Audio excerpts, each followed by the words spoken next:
Hai everybody, hari ini aku mau up lagi nih. Mau up lagi cerita. Kita baca lagi cerita. Nah, hari ini aku mau baca cerita Arkantara. Ya, gimana? Udah bosen atau mau masih kepo? Kita baca nya ini. 7. Bolos pertama kali. Masih peta di sini. Jangan lupa berikan vote dan komentar kalian setelah baca ABH. Cerita ini nggak terlalu berat-berat amat ya konfliknya, jadi dibawa enjoy aja kalian bacanya. Happy reading. Tendangan kaki kecil Arga rasakan pada pantatnya. Laki-laki itu sedikit terusik tidurnya karena gadis di sampingnya ini selalu menendang tubuhnya, terutama pantatnya. Karena hawa pagi ini cukup gerah membuat gadis yang tengah tidur terlentang itu merasa kepanasan dan tidak nyaman tidurnya. Sesekali Syara berdecak menggaruk kepala, mengacak rambutnya, bahkan mengipasi dirinya dengan buku. Padahal kamar ini ada AC-nya, bahkan ada 3 AC malah. Cak, lo tidurnya bisa anteng gak sih? Omel Arga sedikit membuka matanya. Hidupin AC-nya dong, gak panas. Ini udah dihidupin dari semalam, bodoh. Arga mengubah posisi tidurnya menjadi duduk, lalu ia melirik ke arah jam bekernya. Di sana sudah menunjukkan pukul 5.30. Tadi setelah sholat subuh mereka berdua melanjutkan tidurnya. Lebih tepatnya Syera yang memaksa Arga dengan alasan agar dapat hidayah. Bangun lo, mau sekolah nggak? Tanya Arga, tangannya menarik ujung celana Syera. Izin gak masuk deh ya, gue ngantuk banget. Arga menatap Syera sinis. Alasan apa itu? Gak usah suara rajin deh gak, daripada lo yang doyannya bolos mulu. Saut Syera dengan mata yang terpejam. Lebih baik masuk sekolah tapi bolos pelajaran daripada gak masuk sekolah dengan alasan yang gak masuk akal. Bangun gak? Bangun atau celana lo gue pelorotin. Ancam Arga, tangannya bersiap ingin menarik celana motif panda Syera. Syera berdecak sebal, lalu ia merubah posisinya menjadi duduk dan menatap lawan jenisnya ini dengan tajam. Ia bangkit lalu berjalan ke arah kamar mandi untuk bersiap-siap, dan tak lupa juga ia membawa baju seragamnya juga. Nih upah buat kalian. Johan meletakkan 2 lembar uang senilai 20 ribuan di atas meja kantin. Di sana sudah anak-anak Akberos lainnya. Hanya 6 orang yang berani duduk di meja khusus Arga dan teman-temannya. Upah apaan nih? Cuma 20 ribu, tanya Siko tak terima. Karena tak adil saja jika hanya diberikan upah 20 ribu, sedangkan ia rela menahan malu di tengah keramaian pasar malam hanya untuk mempromosikan ayam goreng Johan bin Mail. Upah lo gak sesuai kerja keras gue, nyet, saut Andre. Syukuri apa yang gue kasih, nyari duit segitu gak gampang. Pala lo gak gampang, lo kemarin anak-anak ngelayanin orang sedangkan gue yang capek. Siko berkacak pinggang di depan Johan. Mau gak lo? Kalau gak yaudah, alhamdulillah bisa nambah uang jajanku. Belum selesai bicara, Siko dan Andre lebih dulu menyambar uang yang di tangan Johan. Lumayan buat beli rokok. Arga mencitak kepala Andre. Udah lama nih kita gak ngekel bareng. Bisa lah, nanti malam kita gas, ucap Siko semangat. Atur aja jam berapa, saut Arga sambil mengunyah baksonya. Habis Isya gimana bro? Usul Johan diangguki oleh Siko dan Andre. Kalau lo gak setuju gak? Kenapa gak habis maghrib aja? Tanya Arga. Jangan nanyet, gue bisa dibuang sama mak gue kalau pergi gak nyelesain 5 waktu gue dulu. Jelas Johan, ia menyandarkan bawahnya di kursi kantin. Sama aja goblok, habis tobat langsung buat dosa. Sia-sia pahala lo. Timpal Siko. Yalah, kita di sana cuma duduk-duduk doang, nggak lebih. Kalau hilaf dikit mungkin minum 1 gelas. Iya cuma duduk, tapi mata lo nih jelalatan kemana-mana, saut Andre mengingat temannya satu ini adalah fuckboy. Kring.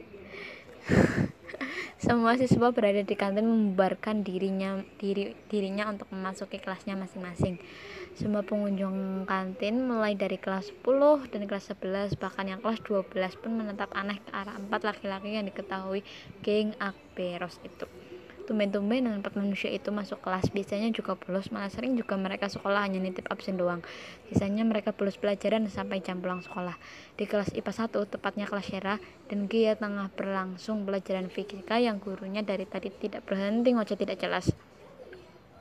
2 gadis yang duduk di pojok belakang itu sudah gerusak-gerusuk di tempat, merasa tidak nyaman dan merasa malas mengikuti pelajaran guru laknat itu. Syera menguap lebar, membuat Gia yang di sampingnya tak tanggung-tanggung memasukkan segumpal kertas di mulut Syera. Puff.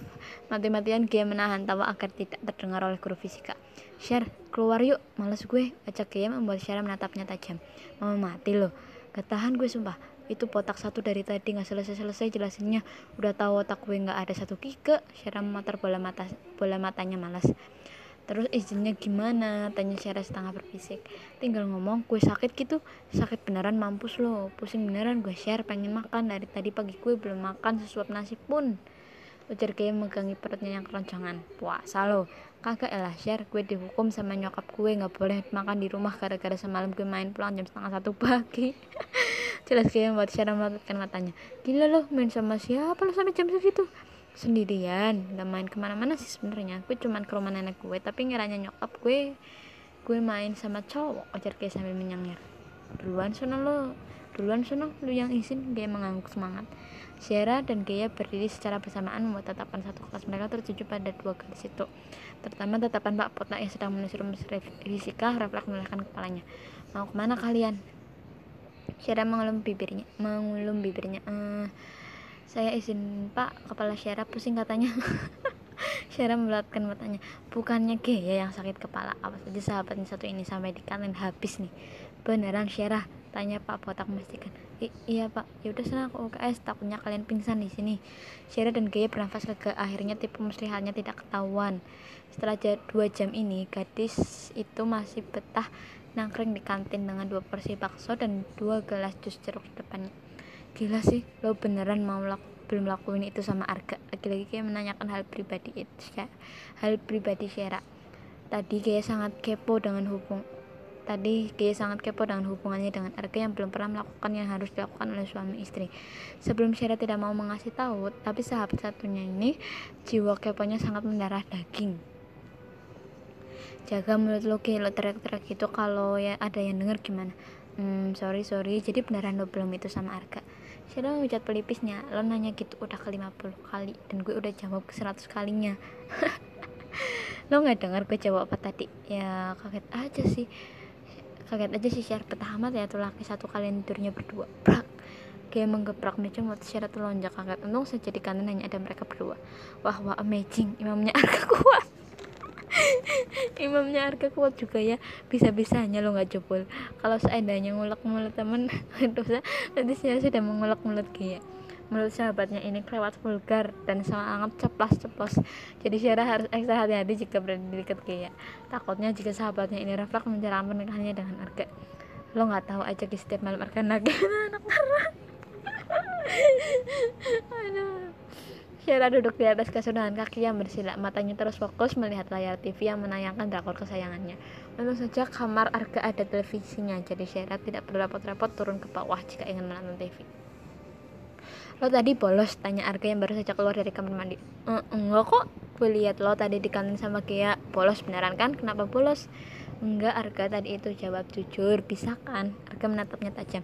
Iya gue bolos, tapi kan itu yang pertama kok. Beneran, gak bohong deh. Jelas Syara dengan 2 jari terangkat. Mau yang pertama ataupun yang kedua gue gak peduli. Gue gak mau punya istri yang bener kayak lo, ujar Arga. Ia sedang berdiri tepat di depan Syara yang tengah duduk bersila di atas kasur. Gue tahu, gue juga termasuk siswa bandel, tapi gue gak mau punya pasangan yang sama benernya kayak gue. Satu kali lagi gue lihat lo bolos, gue hukum lo beneran. Ancam Arga. Jari telunjuknya ia tunjukkan di depan wajah Syara. Jam menunjukkan pukul 8 malam, tapi Arga sudah rapi saja dengan setelan jaket jeans berwarna hijau army dengan celana hitam. Dan jangan lupakan sepatu Converse yang melekat di kakinya. Mau kemana? Tanya Syara saat menyadari Arga yang mengambil kunci motor di meja ruang utama. Mau keluar sama teman-teman bentar. Mau malam gini? Besok aja keluarnya. Syara sedang melarang suaminya. Ia takut jika Arga akan berantem lagi. Udah janjian sama teman-teman tadi Syar. Gak enak gue gak datang hari ini. Mau berantem lagi kan? Gue mau ke klub. Tebak Syara. Arga mengeleng. Gue mau ke klub. Jawaban Arga sontak membuat Syara membelatkan matanya. Jujur saja, ia benci tempat itu. Tempat itu adalah tempat haram, itu menurutnya. Gue gak bakal ngapa-ngapain di sana, serius. Kalau lo gak percaya, lo bisa video call gue. Lihat aktivitas gue di sana ngapain aja. Jelas Arga saat menyadari raut wajah Syara. Gak minum itu kan? Enggak Syara. Gue pergi dulu. Jangan lupa kunci pintunya. Kalau lo takut di rumah sendirian, ajak Gaya ke sini. Ucap Arga di depan pintu. Gue berani kali. Arga mengangguk. Ia mengusap kepala Syara sebentar sebelum ia benar-benar pergi ke klub bersama teman-temannya. Syara terdiam saat merasakan usapan lembut di kepalanya. Syara kadang juga bingung dengan sifat Arga. kadang ngeselin, kadang galak, kadang judes, kadang mesum, dan kadang pula laki-laki itu bisa bersikap manis. Syara menutup pintu utama dan tak lupa ia mengunci pintunya, lalu dia berjalan ke atas menuju kamarnya. Satu notifikasi pesan muncul di layar ponsel Syara. Ia menundukkan dirinya dengan tangan dan sibuk membuka aplikasi lain. Syar, lo di mana? Di rumah. Kenapa? Gak apa-apa sih. Gue kira lo ikut teman-temannya Johan ke klub. Syara mengingatkan dahinya. Ia kembali mengingatkan pesan kepada Gia. Tahu dari mana lo kalau mereka ke klub? Tadi gue habis lihat SG-nya Siko, bukan SG-nya Johan kan? Johan mulu. Lo kan gamon, sialan lo. Syara tersenyum geliran. Ia menutup ponselnya lalu ia merapakkan diri. Entah efek lelah atau apa, dirinya menjadi ngantuk begini. Biasanya Syara tidak bisa tidur sebelum jam 10 malam. Arga berjalan memasuki kamarnya dan ia melihat sekilas Syara yang tidur memeluk guling Arga. Laki-laki itu berjalan ke arah televisi dan mematikannya. Tanpa membersihkan badan, laki-laki itu langsung saja mengganti bajunya dengan baju pendek hitam polos. Memang baju ini yang suka ia pakai untuk tidur. Arga menidurkan dirinya di samping Syara. Sejenak ia menatap wajah polos gadis ini. Gadis ini ketika sedang tidur akan menjadi siluman macan yang selalu marah dan mengomeli Arga. Tapi kenapa saat tidur begini gadis ini jadi sangat polos? Gue gak pernah nyesel nikah sama lo. Apapun dipilih orang tua gue, selagi untuk kebaikan gue gak bakal nolak. Gue gak bakal pernah nyesel dan gue gak bakal benci sama lo, karena bagaimanapun lo itu udah jadi istri sah gue, udah jadi tanggung jawab gue sendiri, ucap Arga dengan lirih. Tangannya menyipakkan anak rambutnya Syara dan coba Arga mencium dahi Syara cukup lama. Ini untuk kedua kalinya dirinya mencium kening Syara. Yang pertama saat akad pernikahan, yang kedua saat ini Syara sedang tidur. Arga menutupi sebagian tubuhnya dengan selimut yang digunakan Syara. Laki-laki itu mengejar tubuhnya lebih dekat dengan Syara dan tanpa permisi ia memeluk Syara dan menyembunyikan kepala Syara di dada bidangnya. Syara yang tidak sadar akan itu pun malah mendusulkan kepalanya di dada Arga. Refleks tangan Arga mengusap punggung Syara agar tidak terganggu tidurnya. To be continue. Gimana semua ada bapernya atau biasa aja? Atau kalian pengen nih cerita kalian aku bacain, atau bisa juga cerita kesukaan kalian aku bacain? Tulis di kolom komentar dan jangan lupa kasih linknya. Oke, aku tunggu semuanya. Love you all.